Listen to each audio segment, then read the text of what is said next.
হকের দাবিতে বিকাশ ভবনের সামনে লাগাতার আন্দোলন এবং এই আন্দোলনের মধ্যেই চাকরির প্রস্তুতি, রেলে চাকরির জন্য প্রস্তুতি। এক চাকরি হারার আন্দোলনের মধ্যে রেলে চাকরির জন্য প্রস্তুতি নিচ্ছেন এক চাকরি হারা। সেই ছবি তুলে ধরছেন আমাদের প্রতিনিধি সৈকত। দেখুন সেই বিশেষ প্রতিবেদন। রাজ্য সরকারের চাকরিটাই যখন অনিশ্চিত, সেই চাকরির নিশ্চিত করার দাবিতে লাগাতার আন্দোলন চলছে। এই আন্দোলনের মাঝেই অন্য আরেক সরকারি চাকরি বা কেন্দ্র সরকারের চাকরির জন্য প্রস্তুতি নিচ্ছেন এক চাকরিহারা আন্দোলনকারী। সেই মহিলা তিনি জানাচ্ছেন, তিনি বলছেন, অফ ক্যামেরা তিনি আক্ষেপ করছেন যে যেহেতু তাদের কেরিয়ারে একটা দাগ লেগে গেছে, তাই সরকারি বা বেসরকারি কোনো সংস্থাই তাদের কি আর যে কোনো কাজে যে কোনো পোস্টে তাদের কি অ্যালাউ করবে, সেদিকেও রয়েছে অনিশ্চয়তা। কিন্তু যেহেতু নিজেদের যোগ্যতায় রাজ্য সরকারি চাকরি পেয়ে প্রায় 6 থেকে 7 বছর চাকরির পর সেই চাকরিটাই যখন অনিশ্চিত হয়ে পড়েছে, সেই চাকরির ওপরে বা রাজ্য সরকারটার ওপরে আর ভরসা করতে না পেরে চাকরি নিশ্চিত করার আন্দোলনের মাঝেই এই মহিলা প্রস্তুত হচ্ছেন কেন্দ্র সরকারের আরেকটি চাকরি। রীতিমতো বই খাতা খুলে পড়াশুনো করছেন এবং তৈরি হচ্ছেন নিজের কেরিয়ার সুনিশ্চিত করার জন্য। ভিডিও জার্নালিস্ট আলী হোসেনের সঙ্গে সৈকত, রিপাবলিক বাংলা, কলকাতা। কিল, চর, লাঠি, ঘুষি সমস্ত কিছু সহ্য করেও এখনো পর্যন্ত পথ আঁকড়ে পড়ে রয়েছেন চাকরিহারারা। লাগাতার তারা আন্দোলন করছেন, অবস্থান করছেন এবং তারা বলছেন যে তাদের অবস্থান আন্দোলন জারি থাকবে যতক্ষণ না তাদের 7 দফা দাবি পূরণ হচ্ছে। তাদের যে হকের লড়াই, সেই হকের লড়াই তারা লড়ে যাবেন, এমনটাও বার্তা দিচ্ছেন তারা। লাগাতার 3 দিন ধরে অবস্থান এবং আজও একইভাবে অবস্থান বিক্ষোভে চাকরিহারারা। দেখুন।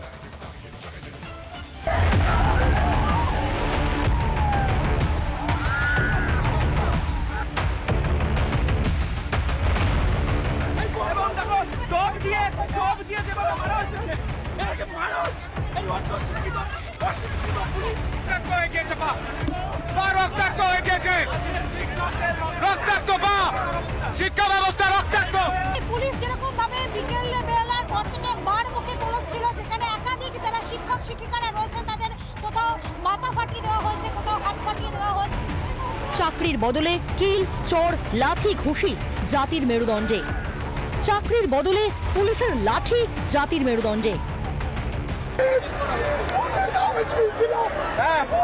মেরেছে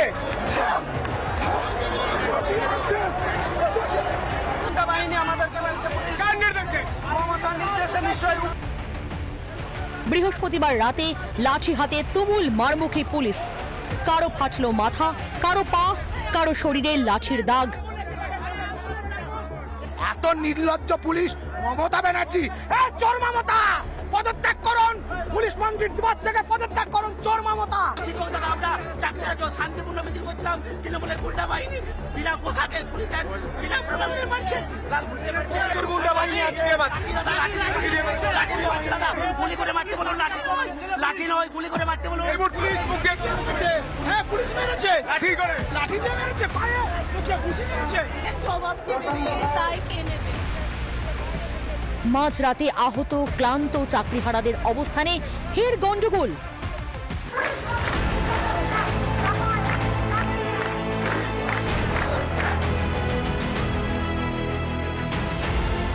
সকালে বিকাশ ভবন যেন দুর্ভেদ্য দুর্গ। মোতায়েন প্রচুর পুলিশ, ব্যারিকেডের দেওয়াল, তৈরি কাঁদানে গ্যাসের শেলো।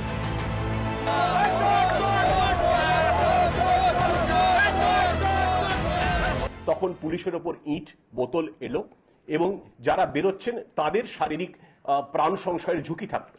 আমরা নিরাপদে তাদের বার করেছি এবং এই বার করার প্রক্রিয়া যেটুকু বল প্রয়োগ করতে হয়েছে সেটুকু হয়েছে। পুলিশ সচেতনভাবে কিছু করেনি। আমাদের সহযোদ্ধা যে আহত করেছে, মেরেছে, রক্ত বের করেছে, তার প্রমাণ আছে। ওনারা প্রমাণ দেখাক না। So it has been not the rampant লাঠি চার্জ আপনারা যেটা দেখাচ্ছেন বা যেটা বলছেন সেটা কোনো মতেই হয়নি। আমরা যতটুকু মিনিমাম বল প্রয়োগ করা সেটুকু করা হয়েছে। কি মানে বাজেভাবে সবাইকে মারা হয়েছে, মানে এটা এক্সট্রিম লেভেল বলবো। মানে ব্রুটালিটি যেটাকে বলে, মানে এইভাবে হয়নি এর আগে কোনোদিন। হাতির চাকরিটার মেয়াদ এই ডিসেম্বর পর্যন্ত। রাজ্যের দুর্নীতির দয়ায় প্রায় বছর 10 পর ফের অযাচিত পরীক্ষার মুখোমুখি হাজার হাজার চাকরিহারা। ছেলে মেয়েগুলোর বিরুদ্ধে জামিন অযোগ্য ধারায় একাধিক মামলা করিয়েছে ফলস মেডিকেল করে।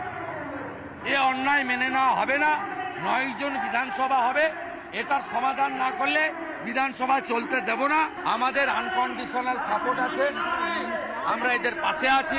নীতি নৈতিকতা তো বেশ বাউ জলে, দেওয়ালে পিঠ থেকে যাওয়া এই মানুষগুলোর পাশে এসে দাঁড়ানো দূরস। উল্টে পুলিশের লেঠেল বাহিনী দিয়ে নতুন পাঠ পড়াতে ব্যস্ত রাজ্য সরকার। রিপাবলিক বাংলা।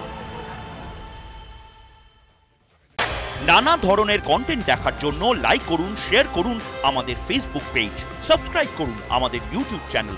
পাশাপাশি অন্যান্য ব্রেকিং নিউজের জন্য অবশ্যই চোখ রাখুন রিপাবলিক বাংলায়।